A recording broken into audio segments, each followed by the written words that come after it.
इस न्यूज के प्रायोजक है English.com। यदि आपको इंग्लिश लिखने, पढ़ने, बोलने या सुनकर समझने में दिक्कत होती है या डर लगता है तो यही है इंग्लिश बोलना सीखने का सबसे अच्छा समय। हम इस कोर्स में आपको सिखाएंगे इंग्लिश ग्रामर के डिफिकल्ट कॉन्सेप्ट बड़े ही आसान तरीके से। आज ही ज्वाइन करें रोहित ऑडिचार अकेडमी English.com। अधिक जानकारी के लिए नीचे दिए गए नंबर्स पर तुरंत संपर्क करें।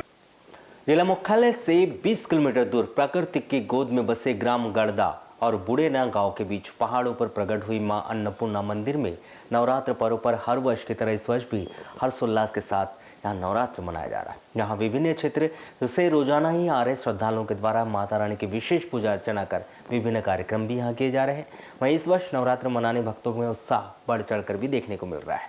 दरअसल कुछ वर्ष पूर्व जगह जगह पहाड़ पर्वत पर भूस्खलन और प्राकृतिक घटनाओं के बावजूद भी पत्थरों की गुफा में बने माता का दरबार सही सलामत है, जिसे लोग चमत्कार से जोड़कर देख रहे हैं।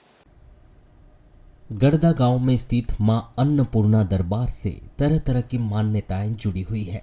अन्नपूर्णा माता के धाम को लेकर भक्तों की माने तो 2006 में माता अन्नपूर्णा ने आदिवासी ग्रामीण के सपने में आकर उन्हें अपना पता बताया था और पत्थरों की गुफा में यह प्रकट हुई थी। जब ग्रामीणों ने दरबार को खोजने का कार्य शुरू किया तो काफी खोजबीन के बाद भी वे दरबार को नहीं खोज पाए और उनकी ये खोज भी निरंतर जारी रही। आखिरकार एक दिन उन्होंने दिखाए गए सपने के अनुसार माता का दरबार उन्हें नजर आ गया। माता के दरबार में प्राचीन समय से पत्थरों से बनी अनाज की कोठी भी मौजूद है, जिसके बारे में बताया जाता है कि इस पत्थर की कोठी से प्राचीन समय में स्थानीय लोग धान और अनाज को उधार ले जाते थे और फसल उगाने के बाद उधार लिए अनाज को वापस कर देते थे। भक्तजनों के द्वारा इस दरबार को मुराद पूरी करने वाला भी दरबार बताया जाता है। प्रतिवर्ष माता के प्रकट दिवस और नवरात्र पर लोग दूर दूर से यहाँ पहुंचकर माता के दर्शन करते हैं और दरबार में विभिन्न कार्यक्रमों के आयोजन धूमधाम व हर्षोल्लास के साथ संपन्न कराए जाते हैं।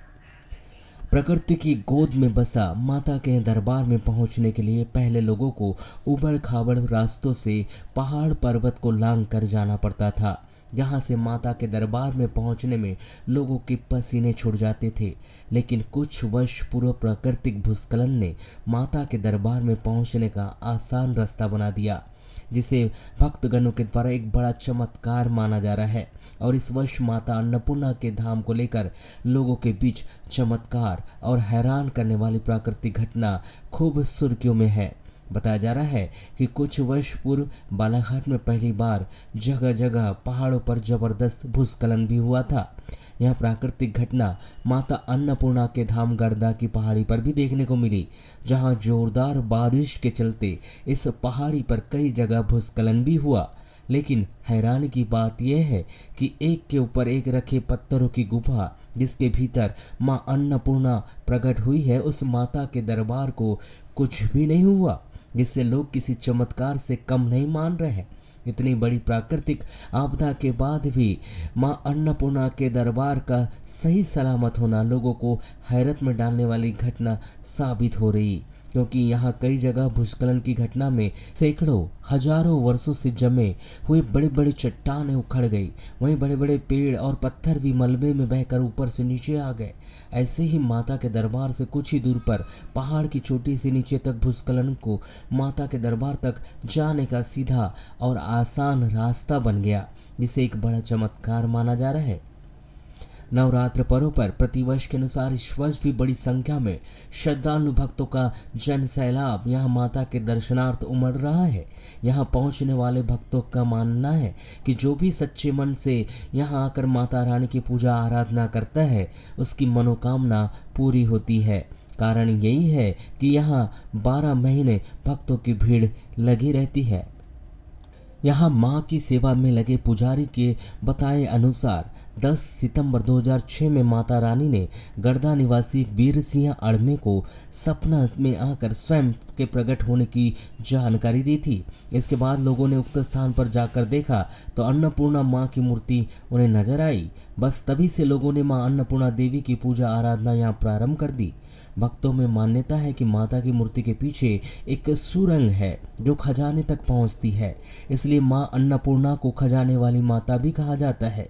पंडित के अनुसार उक्त खजाने की रक्षा स्वयं माता के वाहन यानी सिंह और शेषनाग करते हैं, इसलिए आज तक कोई खजाने तक नहीं पहुंच पाया। वहीं गड़दा वासियों की माने तो एक बार कुछ शासकीय अधिकारी और कर्मचारी खजाने की खोज करने मां के दरबार में पहुंचे थे, लेकिन पहाड़ी चढ़ते ही उनके सब यांत्रिक उपकरण खराब हो गए और उन्हें बेरंग ही लौटना पड़ा था। इस घटना को भक्त चमत्कार मानते हैं और इसके बाद मां अन्नपूर्णा पूरे देश में विख्यात हो गई। यहाँ के लोगों का कहना है कि उन्होंने माता के दरबार में ऐसे कई किस्से होते हुए भी देखे हैं। इस वर्ष भी माता के दरबार में मनोकामना ज्योति कलश स्थापित किए गए हैं। इसकी मान्यता है कि कलश स्थापना उन भक्तों के द्वारा की जाती है जिनकी मां के दरबार में मनोकामनाएं पूरी हो चुकी है। उनने 3 बार कोशिश की। मैंने बोला आप यहाँ विज्ञान का वही डाले। हाँ हाँ 3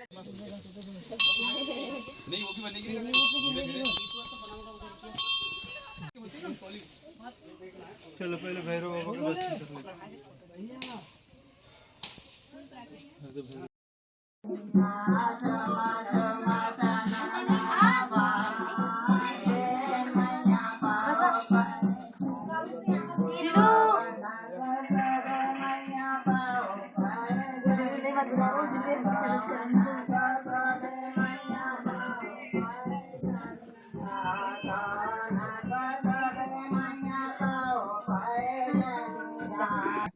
तैयारी तो वही अब चल रही है। अब नवरात्र में किस टाइप का फुटबॉल रहता है? यहाँ पे कितनी संख्या में लोग बहुत पहुँचते हैं? भीड़ भड़का रहती है बेटा। इस वर्ष तो क्या है, रोड में कीचड़ हो गया, पता नहीं है भीड़ भड़का अब कितनी रहती है, लेकिन तो हजारों की संख्या रहती है एक दिन में यहाँ पर। तो पूरे 9 दिनों तक मेले जैसी स्थिति रहती है। जी 9 दिन तक। आखिरी सवाल बाबा जी। जी था उस दिन मैं अकेला था यहाँ पे। जी जी। उस दिन माता जी भी थी, बुढ़े बाबा भी नहीं थे, मैं अकेला ही था। उस दिन जब पानी गिरने लगा और जब गर्जन हो लगी, मैं खुद रोने लगा कि मैया मैं करूँ तो क्या करूँ भाई। मैं घबरा गया, अकेला था। मैया ने ऐसी नींद लगाई मेरे को, 7 बजे सो के उठा सुबह में। जब 7 बजे जब देख रहा हूँ मैं, तो पूरा आसपास जो है पूरा पानी पानी दिखने लगा। उसके बाद में जो है मीडिया वाले भी आए। भूस्खलन भी हुआ ना? हाँ, भूस्खलन हुआ ना, और वो मेरे को मालूम भी नहीं भूस्खलन हुआ था। तो अच्छा, डाली मामा वगैरह जब आए तब बताने लगे मेरे को। तो बहुत बड़ा वो भूस्खलन जो हुआ था, वो जहाँ वहाँ जो पहाड़ी खिसक गई थी। अच्छा, तो लेकिन यहाँ पत्थर एक के ऊपर नहीं, एक रखे माता का दरबार, तो कुछ भी नहीं हुआ। पर ये पत्थर तो ऐसे लग रहे हैं कि उस भूस्खलन में गिर जाना था, दूसरा कोई दरबार रहता तो। पर यहाँ पर तो माँ स्वयं पत्थर के अंदर में बैठी है, तो अपना मकान को कैसे गिराएगी।